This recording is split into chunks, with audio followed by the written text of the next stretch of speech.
नमस्कार दोस्तों, प्रयास करियर इंस्टीट्यूट में आपका हार्दिक अभिनंदन और स्वागत। हम इसी कड़ी में आगे बढ़ रहे हैं कि भौतिक स्वरूप में मैंने आपको पार्ट जो है थर्ड तक आपको बता दिया था। पार्ट 4 पे हम चर्चा करते हैं और पार्ट 4 में हम चर्चा करेंगे भारत के प्रायद्वीपीय पठार पर।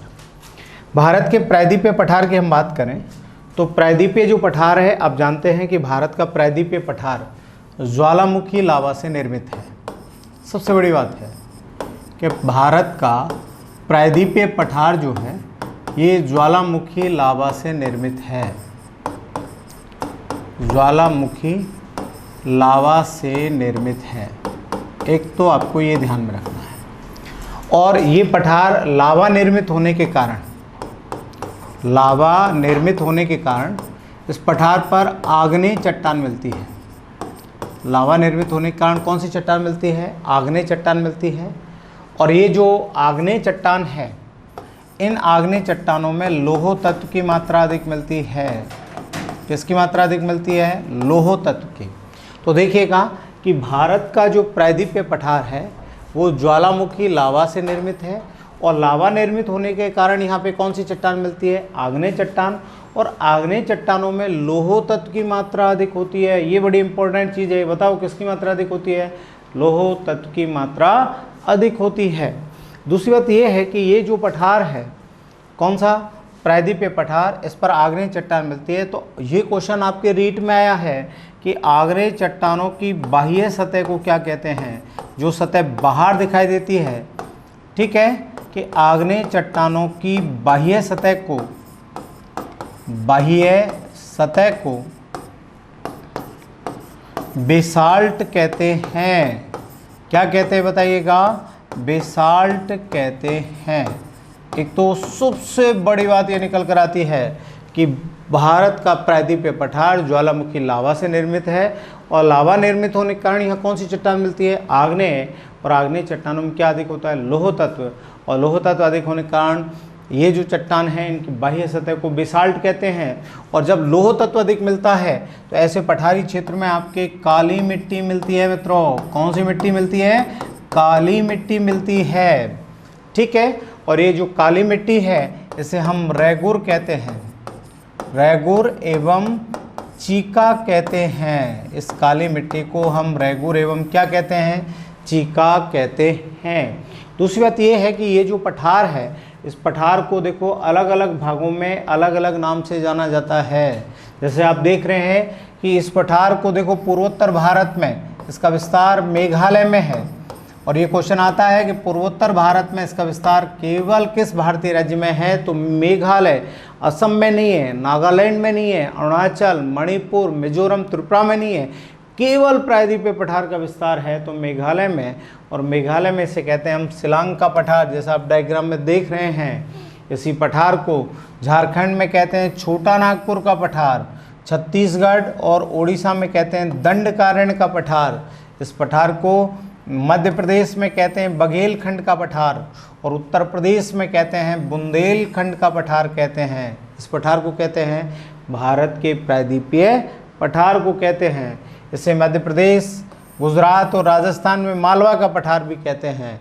और महाराष्ट्र में इसे वर्धा का पठार या दक्कन का पठार, और तेलंगाना में तेलंगाना का पठार कहते हैं, और कर्नाटक में कर्नाटक का पठार कहते हैं। देखिएगा इस पठार को अलग अलग नामों से जाना जाता है और ये ज्वालामुखी लावा से निर्मित क्या है? पठार है।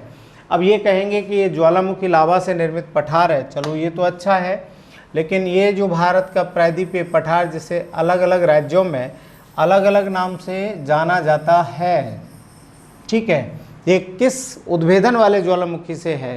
तो ये हमेशा ध्यान में रखना कि ये जो पठार है ये दरारी उद्भेदन वाले ज्वालामुखी से निर्मित है। दरारी उद्भेदन वाले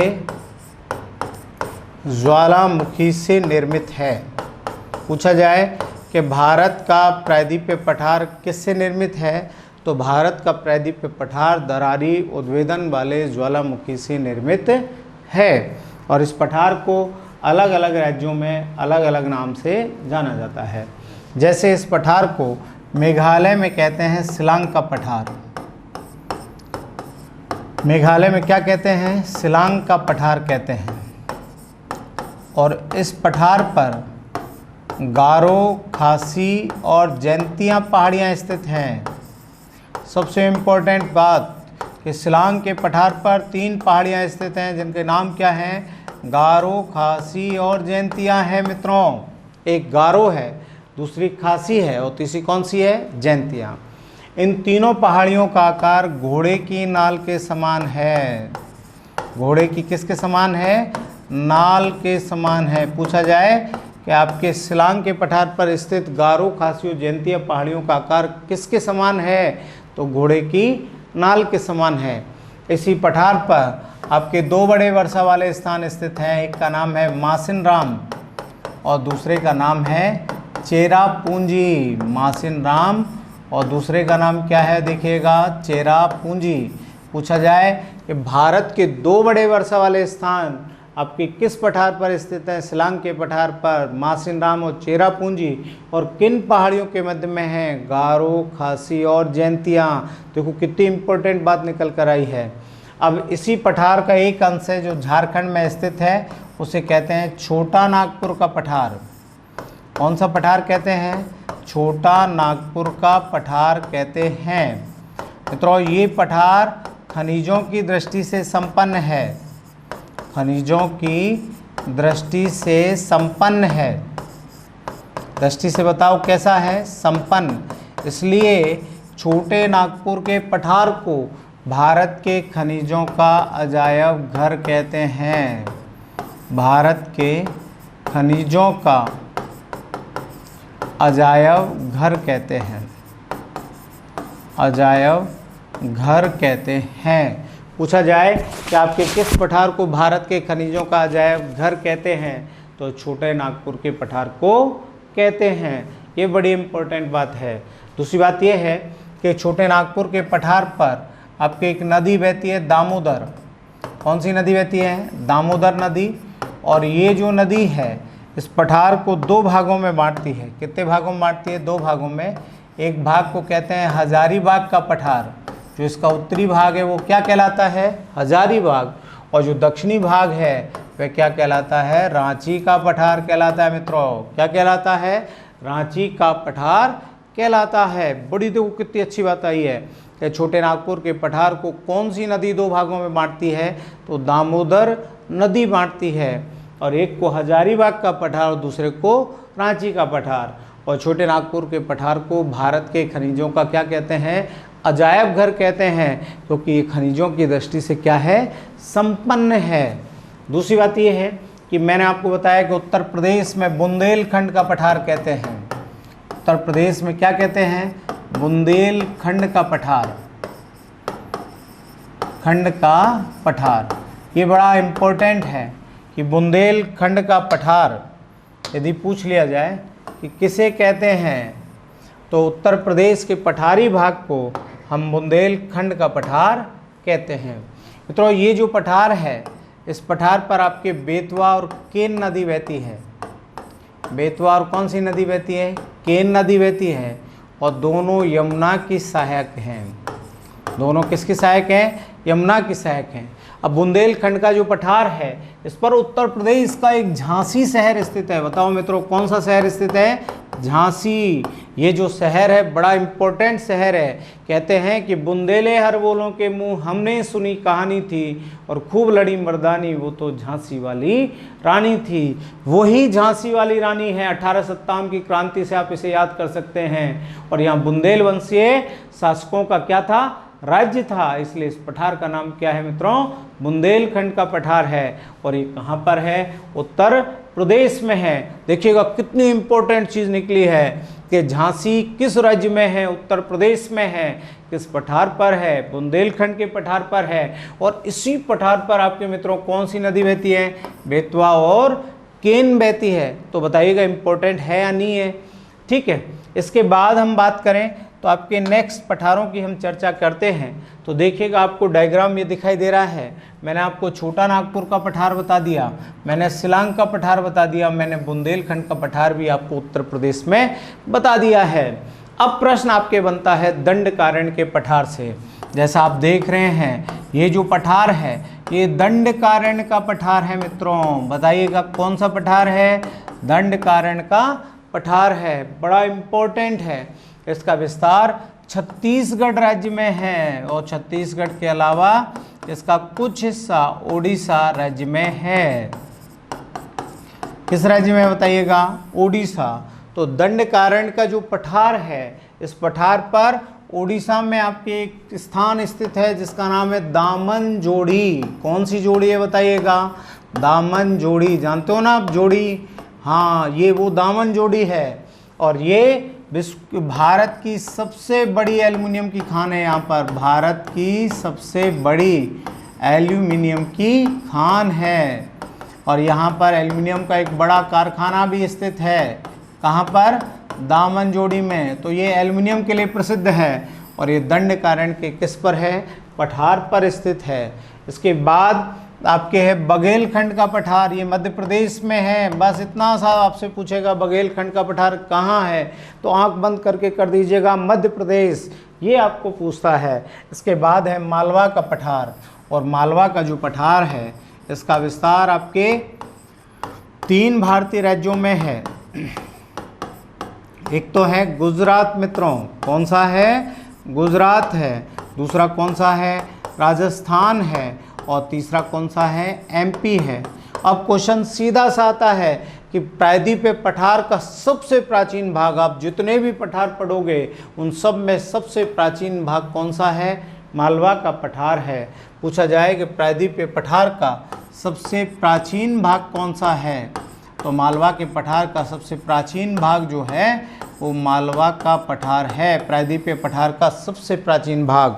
सीधा सा प्रश्न पूछता है कि मालवा के पठार का सबसे प्राचीन भाग मित्रों कौन सा है, तो सीधा सा आंसर क्या दोगे? मालवा का पठार है।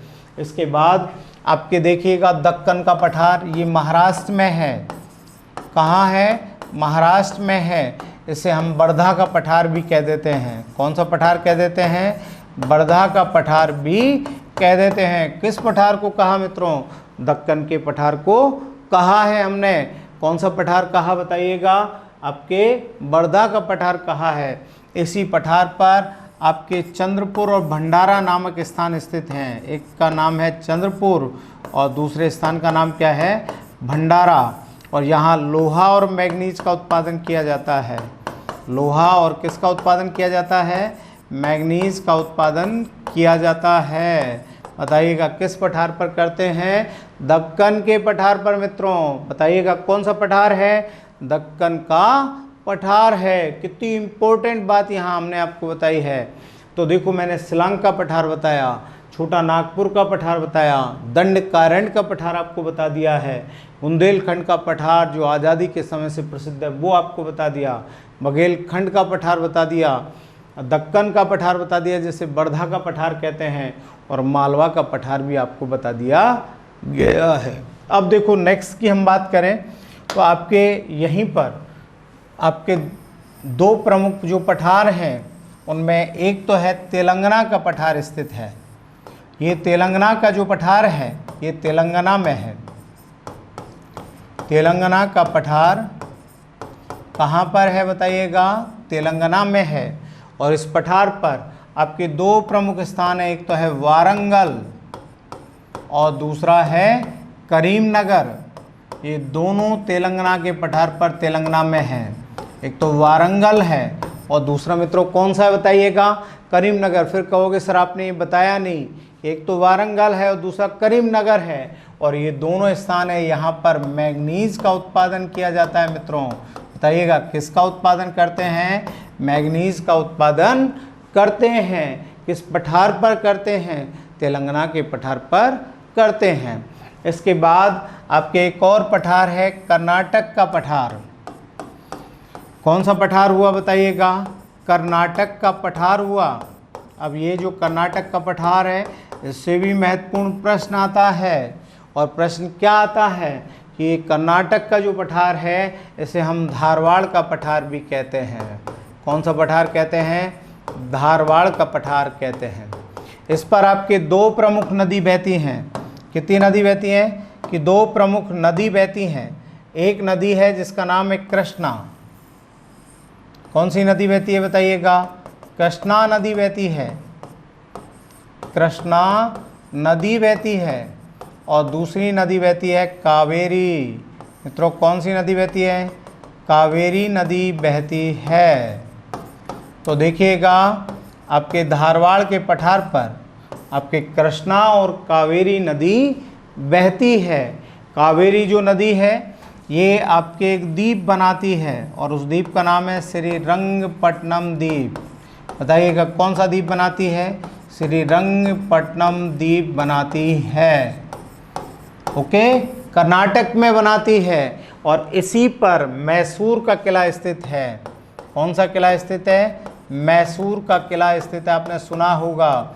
और इसका संबंध टीपू सुल्तान से भी रहा है। बनाया तो टीपू सुल्तान ने नहीं, लेकिन टीपू सुल्तान एक वो शासक था जिसका यहाँ से संबंध रहा है कि वो जीते जी कभी अंग्रेज़ों से जीता नहीं। और उसी के पिता हैदर अली हुए हैं कि वो कभी अंग्रेज़ों से हारे नहीं।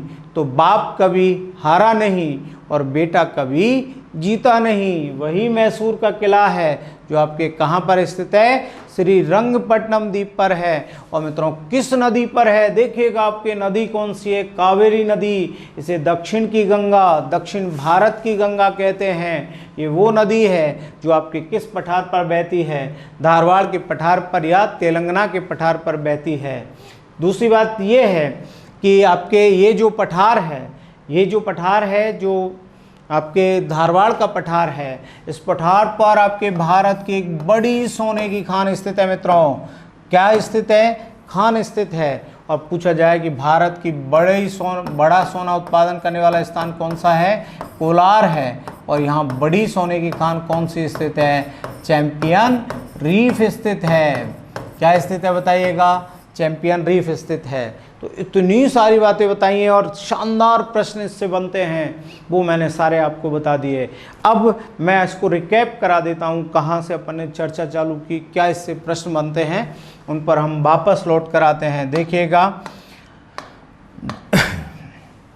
मैंने आपको जो बताया वो बताया प्रायद्वीपीय पठार ज्वालामुखी लावा से निर्मित। ध्यान से सुने, देखते भी जाएं। और जो लावा निर्मित पठार होते हैं उन पे कौन सी चट्टानें मिलती हैं? आग्नेय चट्टान। आग्नेय चट्टानों में कौन से तत्व अधिक होते हैं? लौह तत्व अधिक होते हैं। आग्नेय चट्टानों की बाह्य सतह को क्या कहते हैं? पिछले रीट का प्रश्न रहा है, बेसाल्ट कहते हैं। मित्रों क्या कहते हैं? बेसाल्ट कहते हैं। अब इस पठार को अलग अलग स्थानों पर अलग अलग नाम से जाना जाता है। मेघालय में शिलांग का पठार, झारखंड में छोटा नागपुर का पठार, छत्तीसगढ़ ओडिशा में दंडकारण्य का पठार, मध्य प्रदेश में बघेलखंड का पठार, उत्तर प्रदेश में बुंदेलखंड का पठार। कहोगे सर स्पीड तो तेज़ नहीं हुई है, इसलिए मैं धीमे धीमे बोल रहा हूँ। गुजरात, एमपी और राजस्थान में मालवा का पठार कहते हैं, महाराष्ट्र में दक्कन का पठार कहते हैं, और तेलंगाना में तेलंगाना का पठार, और कर्नाटक में कर्नाटक का पठार या धारवाड़ का पठार कहते हैं। ये जो पठार है, इस पठार पर जो लौह तत्व अधिक होता है तो यहाँ मिलने वाली मिट्टी का रंग काला होता है, इसे काली मिट्टी कहते हैं। इसे रेगुर एवं चीका भी कहते हैं। मित्रों क्या कहते हैं? रेगुर एवं चीका भी कहते हैं। इसके अलावा फिर मैंने आपको बताया कि शिलांग का जो पठार है इस पर 3 पहाड़ियाँ हैं, गारो, खासी और जयंतियाँ। इन पहाड़ियों का आकार घोड़े की नाल के समान है और 2 बड़े वर्षा वाले स्थान मासिनराम और चेरापूंजी स्थित है। कितनी इंपॉर्टेंट बात आपको बताई है कि भारत के 2 बड़े वर्षा वाले स्थान मासिनराम और क्या स्थित है? चेरापूंजी। इसके बाद भारत के खनिजों का अजायब घर छोटा नागपुर के पठार को कहते हैं, झारखंड में है।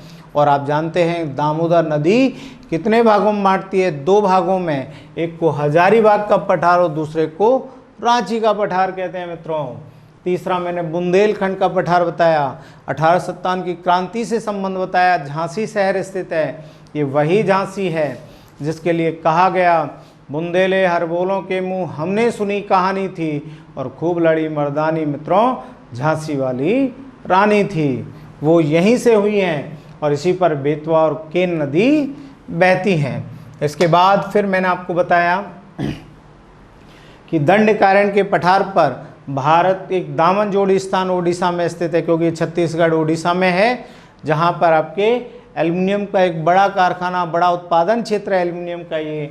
इसके बाद मैंने फिर बताया आपको बघेलखंड का पठार एमपी में है, और मालवा का जो पठार है गुजरात, राजस्थान, एमपी में है। और ये प्रायद्वीपीय पठार का सबसे प्राचीनतम भाग, ये सबसे इम्पोर्टेंट चीज़ इससे निकल कर आती है। दूसरा फिर मैंने बताया आपको दक्कन का पठार, इसे बर्धा का पठार कहते हैं, जहाँ चंद्रपुर और भंडारा नागपुर के पास स्थित हैं, जहाँ लोहा और मैग्नीज का उत्पादन किया जाता है।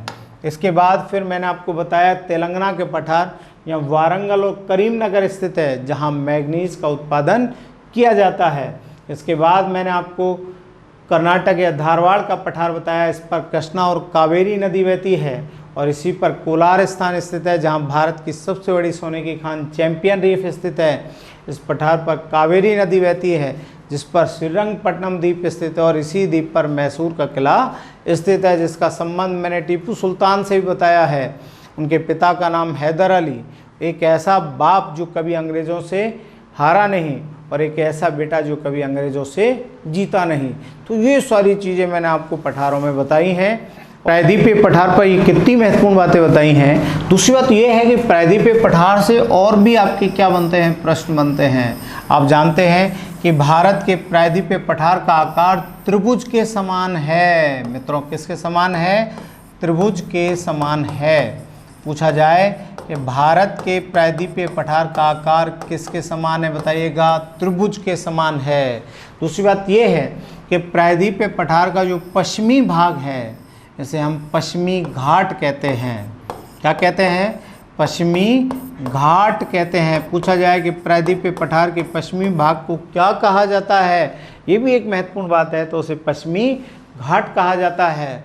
और वहीं आपके प्रायद्वीपीय पठार के पूर्वी भाग को पूर्वी घाट कहा जाता है। बताइएगा क्या कहते हैं? पूर्वी घाट कहते हैं। मित्रों, प्रायद्वीपीय पठार के पश्चिमी घाट की औसत ऊंचाई 1000 मीटर है। कितनी है? 1000 मीटर। और पूर्वी घाट की औसत ऊंचाई 600 मीटर है। कितनी है बताइएगा? 600 मीटर है। तो प्रायद्वीपीय पठार के पश्चिमी भाग को पश्चिमी घाट कहते हैं, और पूर्वी भाग को पूर्वी घाट कहते हैं। अब इसकी ऊंचाई 1000 मीटर है, और उसकी ऊंचाई कितनी है? 600 मीटर। अर्थात प्रायद्वीपीय पठार का जो ढाल है, ये भी पूछा जाता है। तो ढाल पश्चिम से पूर्व की ओर होता है। ढाल कैसा रहता है बताइएगा? पश्चिम से पूर्व होता है। क्या होता है? ढाल, क्योंकि पश्चिमी भाग ऊंचा है और पूर्वी भाग नीचा है, तो इधर से इधर इस ओर ढाल होगा, तो पश्चिम से पूर्व की ओर इसका क्या है? ढाल है। और इसका आकार किसके समान है बताइएगा? त्रिभुज के समान है।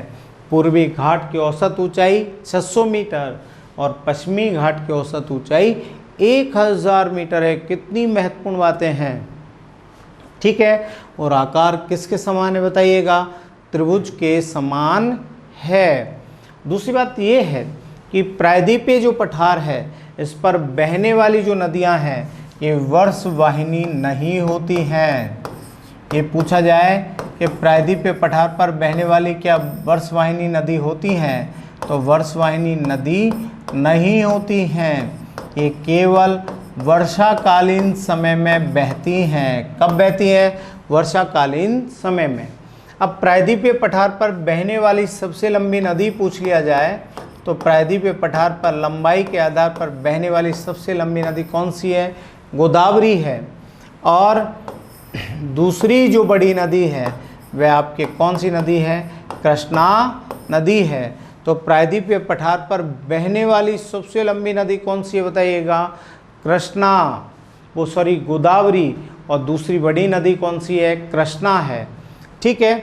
तो देखो, मैंने बताया प्रायद्वीपीय पठार का पश्चिमी भाग की औसत ऊंचाई 1000 मीटर, पूर्वी भाग की औसत ऊंचाई 600 मीटर, वहीं इसका ढाल पश्चिम से पूर्व की ओर, और यहाँ बहने वाली सबसे लंबी नदी लंबाई के आधार पर गोदावरी है, और दूसरी बड़ी नदी कौन सी है? कृष्णा है।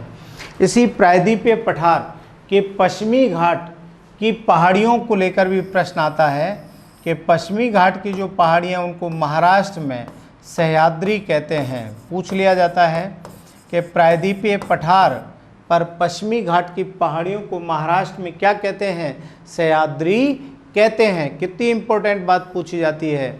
और ये कहाँ कहते हैं? महाराष्ट्र में कहते हैं। ठीक है। दूसरी बात ये है कि ये जो प्रायद्वीपीय पठार है, इस पठार पर स्थित दर्रे हैं, उन दर्रों को हम घाट कहते हैं। आपके प्रायद्वीपीय पठार पर स्थित दर्रों को हम क्या कहते हैं? घाट कहते हैं। जैसे आपने सुना होगा कि प्रायद्वीपीय पठार पर जो आपके दर्रे हैं, उनमें स्थित जो दर्रे हैं, उनसे आपके क्या आते हैं? प्रश्न आते हैं। एक को आपके कहा जाता है भोर घाट कहा जाता है, एक को थाल घाट कहा जाता है, और एक को क्या कहते हैं? पाल घाट कहते हैं। कि थाल घाट, भोर घाट और पाल घाट कहते हैं। ये दर्रे हैं जिनको आपके प्रायद्वीपीय पठार पर कहा जाता है। थाल घाट और भोर घाट आपके कहाँ पर है? महाराष्ट्र में है। और पाल घाट कहाँ है? केरल में है। बड़ा इम्पोर्टेंट ये है आपके कि कहाँ पर है? केरल में है। अब देखिएगा कि ये केरल को तमिलनाडु से जोड़ता है। पाल घाट केरल को तमिलनाडु राज्य से जोड़ता है। किस राज्य से जोड़ता है? तमिलनाडु से जोड़ता है। दूसरी बात यह है कि थाल घाट से पूछा जाए तो ये मुंबई को नागपुर से जोड़ता है। मुंबई को नागपुर से जोड़ता है, और यही जो है आपके दिल्ली तक जाता है। मतलब कि दिल्ली से मुंबई को आपके कौन सा दर्रा जोड़ता है? थाल घाट। ठीक है। तो इस तरह के आपके क्या बनते हैं? प्रश्न बनते हैं इनको लेकर। दूसरा आपके ये है कि आपके प्रायद्वीपीय जो पठार है, इस पठार पर आपके एक पहाड़ी स्थित है जिसका नाम है आपके कौन सी पहाड़ी है? नीलगिरी की पहाड़ी। इसको लेकर भी प्रश्न आते हैं। और नीलगिरी की पहाड़ी पूर्वी घाट को पश्चिमी घाट से जोड़ती है। ये क्वेश्चन साधारण सा पूछा जाता है कि पूर्वी घाट को पश्चिमी घाट से कौन सी पहाड़ी जोड़ती है? तो पूर्वी घाट को पश्चिमी घाट से नीलगिरी की पहाड़ी जोड़ती है। कौन सी? नीलगिरी की पहाड़ी जोड़ती है। बड़ी इंपॉर्टेंट चीज़ है। और नीलगिरी की जो पहाड़ी है, इसका विस्तार कर्नाटक, केरल और तमिलनाडु में है। कर्नाटक, केरल और कहाँ है? तमिलनाडु में है। और इसी पर दक्षिण भारत का दूसरा ऊंचा पर्वत शिखर दो बेट्टा स्थित है। क्या स्थित है? दो बेट्टा स्थित है। और इसकी औसत ऊंचाई 2637 मीटर है। ये दूसरा ऊंचा पर्वत शिखर है। और दो बेट्टा तमिल भाषा का शब्द है जिसका अर्थ होता है बिग माउंटेन, बड़ा पर्वत होता है। ये नीलगिरी में स्थित है और दक्षिण भारत का दूसरा ऊंचा है। यहीं पर आपकी एक पहाड़ी स्थित है, अन्नामलाई की पहाड़ी। अन्नामलाई की पहाड़ी। और अन्नामलाई की पहाड़ी पर दक्षिण भारत का सबसे ऊंचा पर्वत शिखर अन्नाईमुडी स्थित है। अन्नाईमुडी स्थित है जिसकी ऊंचाई 2695 मीटर है मित्रों। कितनी है? 2695 मीटर है। तो देखो, जिन जिन बातों को मैंने बताया उनको मैं एक बार से और फिर मैं बता देता हूँ कि एक तो मैंने आपको बताया कि पठार बताए, तेलंगाना का पठार, आपके कर्नाटक धारवाड़ का पठार, कोलार बताया सोने का बड़ा उत्पादक स्थान, यहाँ बड़ी सोने की खान भारत की, चैंपियन द्वीप बताई, श्रीरंगपट्टनम द्वीप पर चर्चा की, कावेरी नदी को दक्षिण भारत की गंगा कहते हैं, ये मैंने आपको बताया।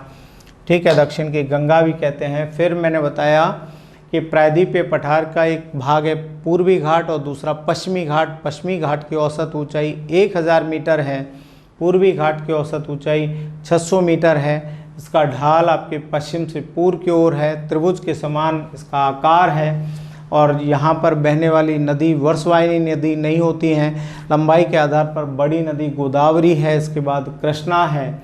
और यहाँ जो पहाड़ियाँ मिलती हैं उनको महाराष्ट्र में सह्याद्री कहते हैं। क्या कहते हैं? सह्याद्री कहते हैं। दूसरी बात ये है कि मैंने आपको ये भी बताया कि इस पठार पर आपके दर्रे स्थित हैं, उनको घाट कहते हैं। क्या कहते हैं? घाट कहते हैं। उनमें आपके थाल घाट और पाल घाट, भोर घाट के बारे में हमने चर्चा की। दूसरी बात ये है कि आपके जो पश्चिमी घाट और पूर्वी घाट है उसे नीलगिरी की पहाड़ी जोड़ती है।